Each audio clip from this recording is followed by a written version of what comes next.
دیکھیے یہ جو آسان عمل بتائے گئے ہیں آپ کو، آسان ہیں مگر معمولی نہیں ہیں.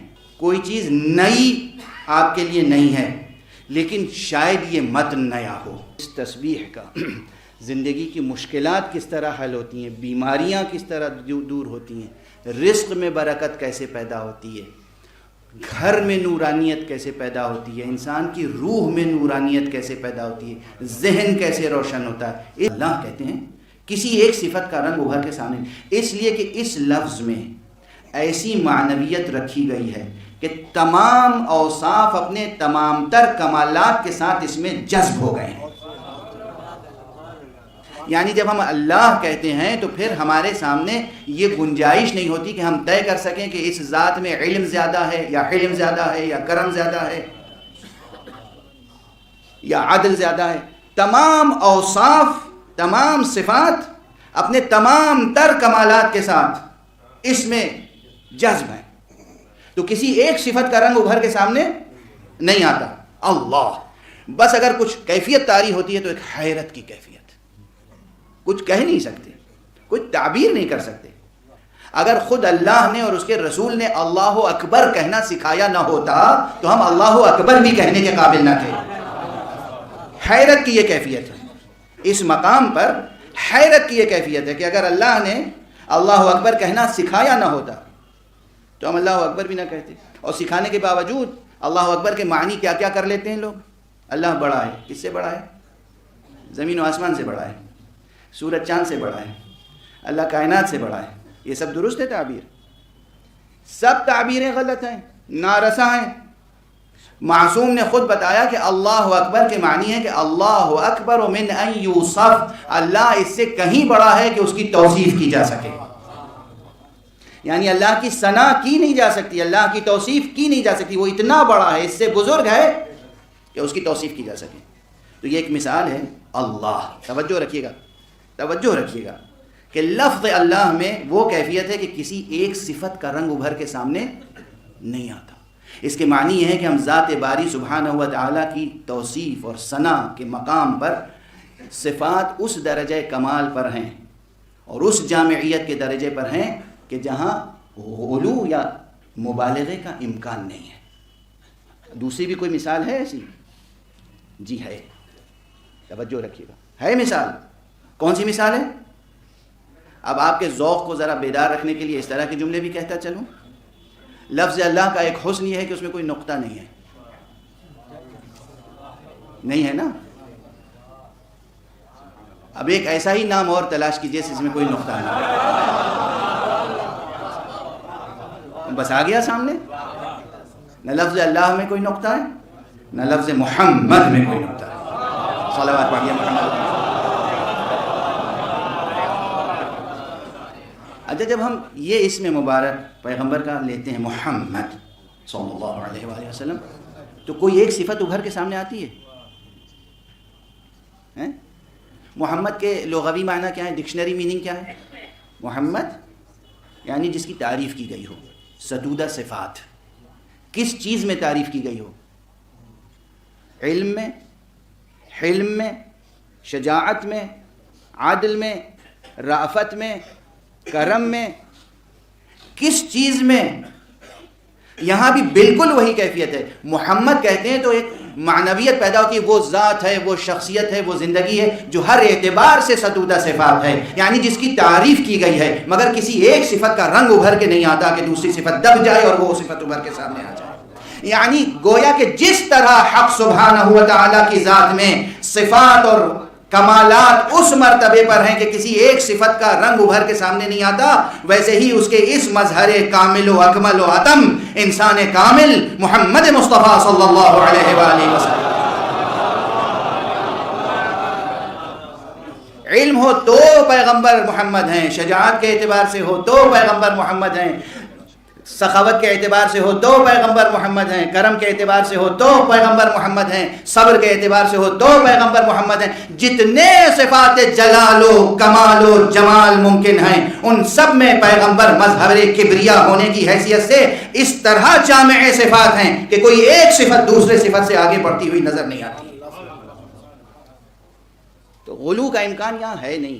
جو لوگ ذرا ذرا سی باتوں پر ہم جب ستائش کرتے ہیں، ثنا کرتے ہیں، تعریف کرتے ہیں، نعت بیان کرتے ہیں، چاہے شعر میں ہو یا نثر میں ہو، تحریر میں ہو یا تقریر میں ہو، تو بعض حضرات ہیں جو فوراً ارے جناب آپ نے الوہیت کے صفات منسوب کر دیے پیغمبر سے، یہ تو شرک ہو گیا، آپ تو بدعتی ہو گئے. ذرا آپ غور فرمائیے کلمات کی معنویت پر اور سوچ سمجھ کے احکام صادر کیجیے.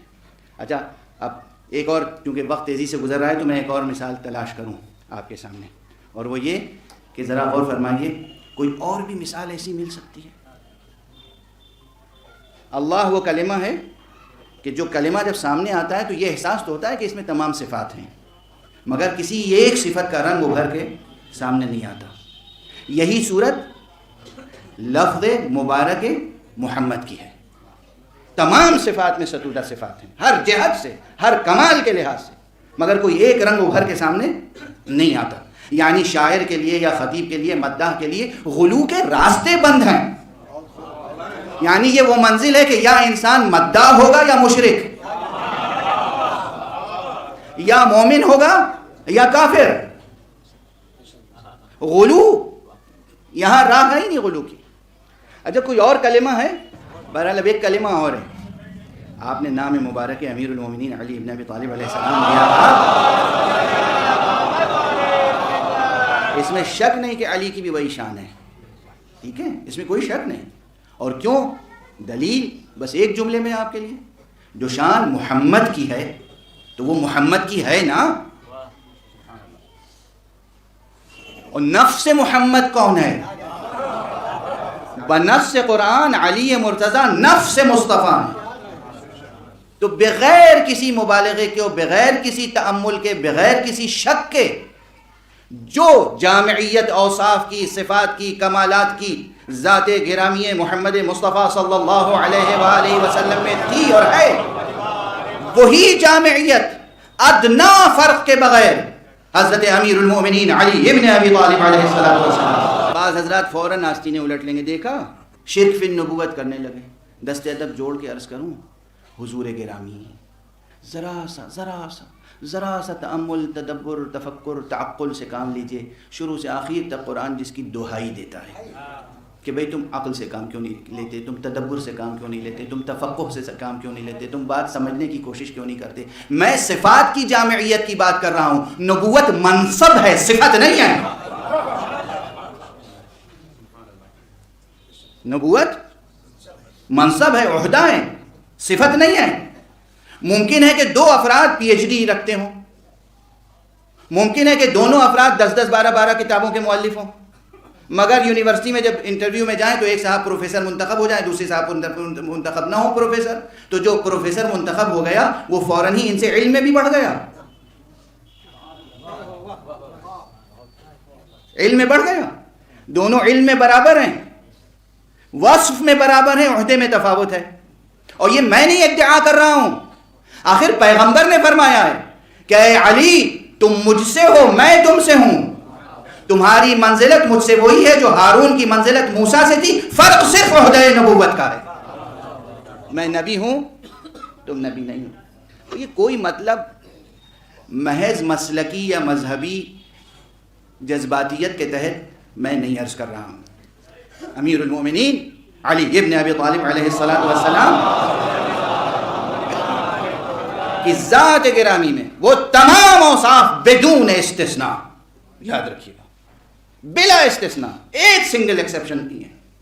جو اوصاف کمال، جو اوصاف، جو صفات، جو ایٹریبیوٹس، جو کیریکٹرز، جو کیریکٹرسٹکس سرکار رسالت مآب میں تھے، وہ سب امیر المومنین علی ابن ابی طالب میں تھے. اس میں کسی شک کی گنجائش نہیں ہے. نہ یہ غلو کا کلمہ ہے نہ شرک کا. لیکن یہاں ایک اور شخصیت کی طرف میں جا رہا ہوں اور قرآن سے ایک کلمہ تلاش کر رہا ہوں. قرآن میں کوئی ایک کلمہ ایسا ڈھونڈ کے سامنے لائیے جس میں وہی صفت ہو کہ کسی ایک صفت کا رنگ ابھر کے سامنے نہ آ رہا ہو، اور کلمہ سنتے ہی معلوم ہو کہ تمام صفتیں یکجا ہیں. خدا کی قسم پورے قرآن مجید میں وہ ایک ایسا نادر استعارہ ہے جو بس ایک ہی مرتبہ استعمال ہوا ہے، اور وہ ہے الکوثر. یہ ایام فاطمیہ بھی چل رہے ہیں نا، جناب فاطمہ زہرا سلام اللہ علیہا کہ قرآنی ناموں میں سے ایک نام الکوثر ہے۔ توجہ ہے میں کیا عرض کر رہا ہوں؟ توجہ ہے میں کیا عرض کر رہا ہوں؟ اب اگر ذرا سا اور آپ کی طبیعت کو، آپ کے ذوق کو، آپ کے وجدان کو بیدار کرنے کے لیے یہ عرض کروں کہ قرآنی ناموں میں سے، یہ میں نے کیا تعبیر اختیار کی، یہ وہ شخصیتیں ہیں جن کا تذکرہ قرآن مجید میں طرح طرح کے القاب سے اور متعدد ناموں سے ہوا ہے۔ اسی لیے میں پہلے عرض کر چکا ہوں کہ عموماً ہم سے پوچھا جاتا ہے بار بار کہ بھئی یہ آپ حضرات امیر المومنین پر ایسا ایمان رکھتے ہیں اور ایسی توصیف کرتے ہیں اور ایسی مداحی کرتے ہیں، اگر یہ سب کچھ درست ہے تو پھر قرآن مجید میں حضرت علی کا نام کیوں نہیں آیا؟ تو میں اس کے دو جواب عرض کیا کرتا ہوں، اور اس میں سے پہلا جواب یہ ہے کہ جب بھی کوئی آپ سے کہے کہ قرآن مجید میں علی کا نام کیوں نہیں آیا، کہیے کہ قرآن مجید میں علی کا نام کہاں نہیں آیا۔ توجہ ہے؟ کیوں نہیں آیا کا محل ہی نہیں ہے، کہاں نہیں آیا۔ کوئی سورہ خالی نہیں ہے جس میں علی ابن ابی طالب کا نام موجود ہے۔ بس یہ کہ جو شخصیت جتنی بڑی ہوتی ہے اس کے نام بھی اتنے زیادہ ہوتے ہیں۔ قرآن مجید میں کہیں علی ابن ابی طالب کا نام صراط مستقیم ہے، کہیں امام مبین ہے، کہیں صالح المومنین ہے، کہیں کتاب ہے، کہیں ذکر ہے، کہیں نور ہے۔ اور ہمارے یہاں پیغمبر صلی اللہ علیہ وآلہ وسلم اور امیر المومنین علی ابن ابی طالب علیہ السلام کا ارشاد گرامی ہے، انہوں نے فرمایا کنت نبیا وآدم بین الماء والطین، اور انہوں نے فرمایا وکنت ولیا وآدم بین الماء والطین۔ وہ فرماتے ہیں میں نبی تھا اس وقت جب آدم ابھی آب و گل کے درمیان تھے، یہ فرماتے ہیں میں ولی تھا اس وقت جب آدم آب و گل کے درمیان تھے۔ تو جو آدم خاکی سے پہلے ہو وہ آدم نوری ہی ہو سکتا ہے، آدم خاکی تو نہیں ہو سکتا۔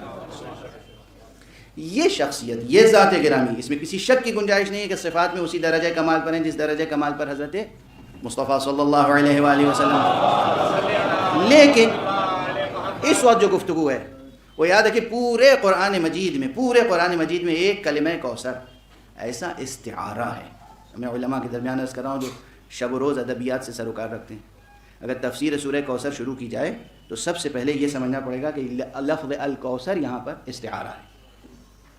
کہیں کہیں عبارت یہ قطعیت کے ساتھ بولتی ہے، پکارتی ہے کہ یہ استعارہ ہے، لیکن عجیب و غریب استعارہ ہے۔ الکوثر کے معنی کیا ہے؟ کثرت سے، فعل کے وزن پر ایک مبالغے کا صیغہ ہے، الف لام کے ساتھ استعمال ہوا ہے۔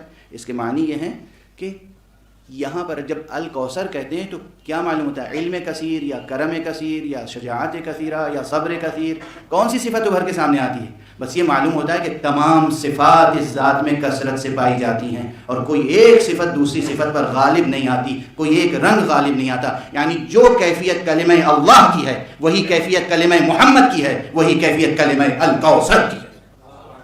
کیا شان ہے جناب فاطمہ زہرا سلام اللہ علیہ۔ اور بس یہاں پر آپ کہیں گے یہ غلو کر رہے ہیں اور قیاس آریائیاں کر رہے ہیں اور سخن گسترانہ باتیں، یہ تو لغت اور ادب کے حوالوں سے باتیں کر رہے ہیں، شاعرانہ باتیں ہیں۔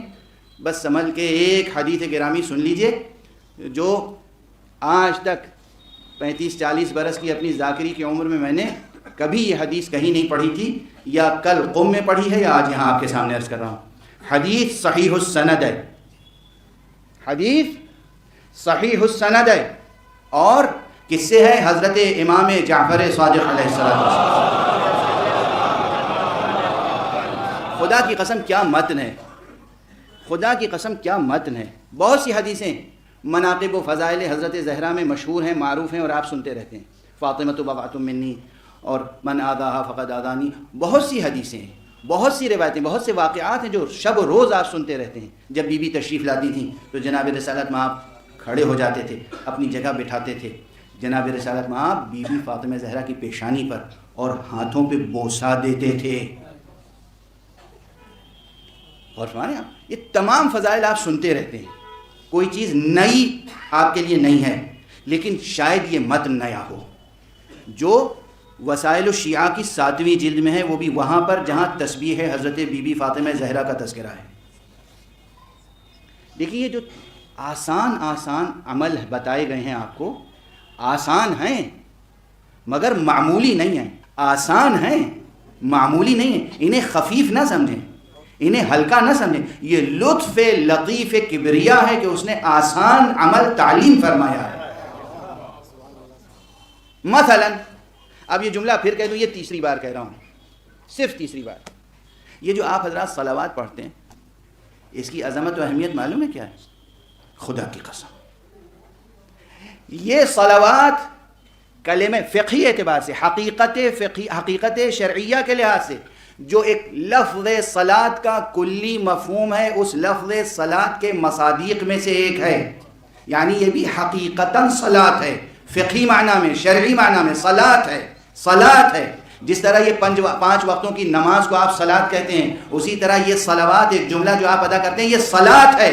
مگر اس کی آسان اتنی ہے کہ وضو بھی شرط نہیں ہے، عظیم اتنی ہے کہ اور نمازیں تو کسی کے بھی پیچھے ادا کی جا سکتی ہیں، کوئی بھی امام ہوتا ہے. یہ وہ صلاۃ ہے جو خدا کی امامت میں ادا ہوتی ہے. اچھا دیکھیں، یہ سب باتیں میں اس لیے عرض کر رہا ہوں کہ جو باتیں آسان ہوتی ہیں اور زندگی میں معمول زندگی بن جاتی ہیں، تو پھر انسان اس کی عظمت اور اس کی تاثیر کی طرف متوجہ نہیں رہتا. ایسے ہی آسان اعمال میں سے ایک ہے تسبیح ہے حضرت بی بی فاطمہ زہرا سلام اللہ علیہا.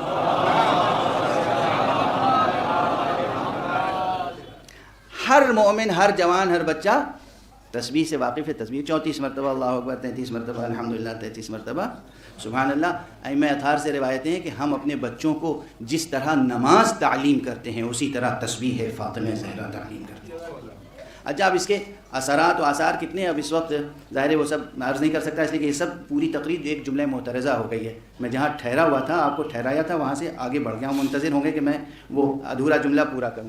تو بہرحال تسبیح کے باب میں جو حدیثیں ہیں وسائل الشیعہ میں 7ویں جلد میں، وہاں ایک شخص آتا ہے امام صادق علیہ السلام کے پاس.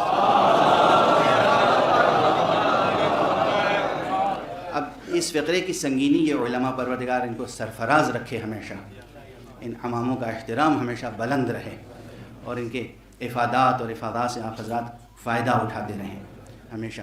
تو یہ سمجھ سکتے ہیں کہ کیا جملہ ہے. ایک شخص آیا حضرت صادق علیہ السلام کے پاس، اس نے کہا آقا کچھ تعلیم کیجئے، کوئی دعا تعلیم کیجئے. اکثر یہ ہوتا ہے نا، اکثر لوگ مجھے یہ مشکل ہے، یہ مسئلہ ہے، یہ درد ہے، یہ دکھ ہے، تعلیم کیجئے. علماء کے پاس آتے ہیں. وہ امام کے پاس آیا، مجھے کچھ تعلیم کیجئے، دعا. امام نے جملہ کہا ہے تعلیم کرنے کے لیے. کون سی چیز؟ تسبیح زہرا سلام اللہ علیہ بتانے کے لیے. یہ تسبیح یعنی آپ سمجھتے ہیں کہ اس تسبیح کی صرف یہ افادیت و معنویت نہیں ہے کہ یہ نماز کے بعد ایک تعقیب ہے، بس اتنا نہ سمجھیے. نماز کا تکملہ ہے، اور اس کے علاوہ اس سے کیا کیا تاثیریں پیدا ہوتی ہیں، کیا کیا برکتیں زندگی میں پیدا ہوتی ہیں، اس کا کوئی آسانی سے احاطہ نہیں کر سکتا. اس تسبیح کا زندگی کی مشکلات کس طرح حل ہوتی ہیں، بیماریاں کس طرح دور ہوتی ہیں، رزق میں برکت کیسے پیدا ہوتی ہے، گھر میں نورانیت کیسے پیدا ہوتی ہے، انسان کی روح میں نورانیت کیسے پیدا ہوتی ہے، ذہن کیسے روشن ہوتا ہے، اس تسبیح ہے حضرت فاطمہ زہرا سے. اس تسبیح ہے حضرت فاطمہ زہرا سے. یہ آج سمجھ کے جائیے گا. پھر عرض کر رہا ہوں، کسی آسان عمل کو معمولی نہ سمجھیے گا. آسان ہے، لطف حق ہے کہ آسان ہے، اور اس میں تاثیریں بھر دی ہیں حق سبحانہ و تعالیٰ. تو آپ سے جب اس نے کہا آقا کچھ سکھائیے، کچھ بتائیے، تعلیم دیجیے، تو آپ نے جو جملہ کہا ہے، اللہ اکبر، فرماتے ہیں کہ ما اعلم احدا کان اکبر عند رسول اللہ من فاطمہ.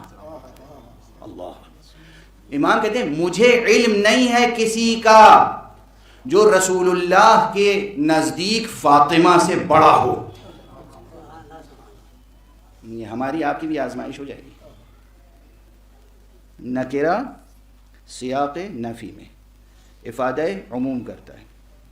کہتے ہیں کہ ما اعلم احدا، امام کہہ رہے ہیں سارے، مجھے علم نہیں ہے کسی کا، میں کسی کو نہیں جانتا جو پیغمبر کے نزدیک فاطمہ سے بڑی شخصیت کا حامل ہو. فاطمہ سے بڑا پیغمبر کے نزدیک کوئی نہیں تھا، اور جو چیز پیغمبر نے اپنی بیٹی کو تعلیم فرمائی تھی اس سے زیادہ افضل کوئی شے نہیں. ولا افضل مما علمها ابوها. کیا قیامت ہے بھائی، کیا قیامت ہے، کیا قیامت ہے. مطلب زبان گنگ ہو جاتی ہے یہاں پر.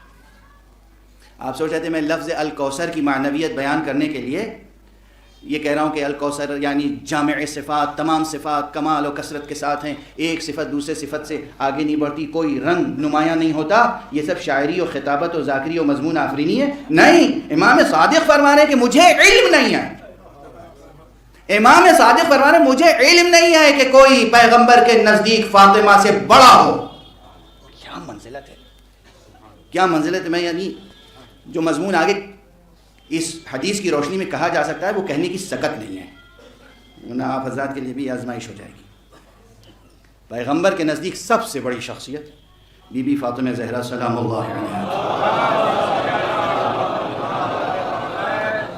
اب یہ سب درمیان میں بات آتی ہے کہ دیکھیے اللہ سبحانہ و تعالیٰ کا نام گرامی اللہ، محمد، بی بی زہرا کا لقب قرآنی الکوثر، یہ سب وہ الفاظ ہیں جہاں صفات اس کثرت و کمال کے ساتھ ہیں کہ جہاں غلو کا امکان